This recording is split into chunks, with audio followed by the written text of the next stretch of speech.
Jeffrey Gurian is a writer and comedian in New York who loves to jump around. Follow his regular column right here to find out what's happening in comedy, and who Jeffrey Gurian ran into this week in and around New York. This week Jeffrey headed north and covered the scene at Just for Laughs in Montreal. My JFL experience started at LaGuardia as it always does. I flew up with the APA guys, Marcus Levy and Andrew Russell, and also Rick Glassman from the NBC show Undateable, who happened to be in New York, and he flew up with his parents. Rick just finished reshooting a new show called A Futile Stupid Gesture on Netflix. It's a biopic about the origins of the National Lampoon. He plays Harold Ramis. It's directed by David Wayne and he plays opposite Will Forte. They just finished the reshoots a month ago. Ryan Ling was there, who shoots all those shows for MTV Girl Code, Guy Code, and he says that as of this week, Girl Code will premiere on Snapchat. Carly Aquilino is in it, Mateo Lane, Jenny Zigrino, Emily Lynn, Ashley Barnhill, Ray Sani and Monroe Martin. He has another show called Vidiots which has been in 16 countries, but not America until now. It's like a live-action Beavis and Butthead comedians on a couch making commentary on videos. Namesh Patel is in it, and Jared Fried, and Andrew Schultz, Carly Aquilino, Annie Lederman, Derek Gaines. MTV International picked it up right away, he said, as soon as he told them about it. He has another new series coming out on VH1 in November that he can't tell me about yet. But it's got NY and LA comics in it. When I got here, the first thing I did was go to the David Spade Gala, and ran into Rick Glassman again. I saw Marina Franklin and Gina Brillin at the Delta Hotel, where I'm staying. Godfrey did a great set on the David Spade Gala, but he had technical troubles. The lights went crazy, flashing like strobe lights when he was on stage. He blamed it on racism. It was very funny. I ran into Daniel Taredo, who did the festival in French. He did a 7-minute spot and got a standing ovation on 2 shows back to back.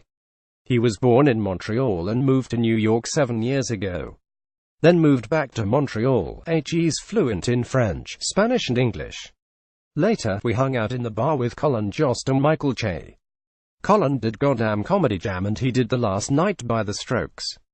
They were trying to convince him to do it and he wasn't sure he wanted to do it, and he made up his mind to do it. The band learned the in one morning. They got a text and worked on the all day and he said they got it perfectly. I ran into Chris Laker, who did the Access show with Mike Birbiglia and also Boast Rattle. He opened for Mike. He travels with him on the road, and also with his girlfriend Jacqueline Novak. She was in New Faces last year, and introduced him to Mike Birbiglia, and now they all go on the road together.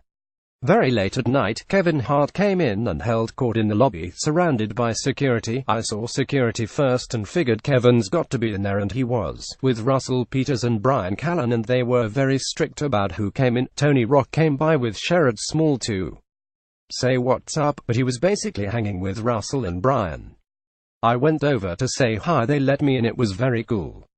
They were drinking Hennessy. Lil Rel came by as well, and then Sharon Rothberg from Comedy Cures was there with Lee Robinson, granddaughter of Sylvia Robinson, who is starring in a new show called The First Family of Hip Hop on Bravo. I stayed till 4 a.m. When I left, Kevin's party was still going strong. I did a great interview with W. Kamau Bell about CNN's history of comedy and Mark Herzog, who produces the show. I reminded Kamau that helps presenting the Breakout Comedian of the Year to Ali Wong tomorrow. He said glad I reminded him because he has to write material for it. I had a long meaningful conversation with Barry Katz, who is such a humble guy considering all the things he has accomplished, and Joann Grigioni joined us. She just left Comedy Central after 18 years SAGS going to Netflix. And she told me that SAGS going to be creating comedy specials for Netflix and that it's so weird to leave, but she felt she had to, that it was the right time. And tonight I went to the Jim Carrey event with the cast of Showtime's Him Dying Up Here. Jim told the best stories how he was 15, his first time on stage at Yuck Yucks.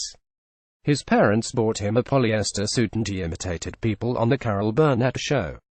He said he bombed so bad he never performed again for 2 years, and then came back to that same Yuck Yucks and killed it. He referenced Jeffrey Ross twice, that he really likes Jeffrey Ross, and he told the audience to go see him performing with Dave Attell. He told the audience how sharp Jeffrey and Attell are together, and he said when you pick on each other like that and performing, you're really showing love. He made a lot of crazy faces, did a lot of his physical humor. He told a story about a young Sam Kinison who, before he was known, came over to Jim one night and asked him to stay and him at the Comedy Store. He was going on at 2 a.m. and Jim agreed to stay. He said he wound up with tears running down his face, but didn't say if they were tears of laughter or whether Sam made him cry. He went up to him afterward and told him that he was going to be a big star, and Sam couldn't believe that he was saying that to him. Many years later, Jim was standing with his first wife Melissa in the parking lot and making plans to hang out together, and Sam Kinison approached and say, "Hey, we haven't partied for a while, why don't we go party?" Jim decided to stay with his girlfriend who would become his wife. He was very hesitant, but he turned Sam down and Sam said to him, "Good luck with your compromise," and then he split, and Jim said that he and his GF had the most horrible evening after that. They didn't even know what to say to each other. It was very awkward. On the panel with Jim was Michael Angarano, Eric Griffin, Ari Grainer, Andrew Santino and RJ Seiler. They came out in the wrong order. David Scoff from the NY Times was the moderator. He introduced Michael and Eric came out and Dave said, "Well, I guess I lost control of the show already." And every name he introduced a different actor came out. Jim Carrey also told a great story of having a set that was so bad one night that he lost The Tonight Show. He had already been booked, he was having a showcase and his manager invited heavyweights, and of all nights, he had a bad set and the next night got a call that he lost The Tonight Show.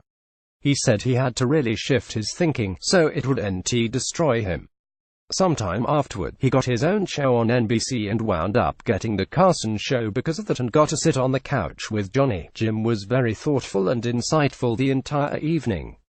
Much more to come tomorrow is my Just for Laughs edition of my column continues. The following 2 tabs change content below.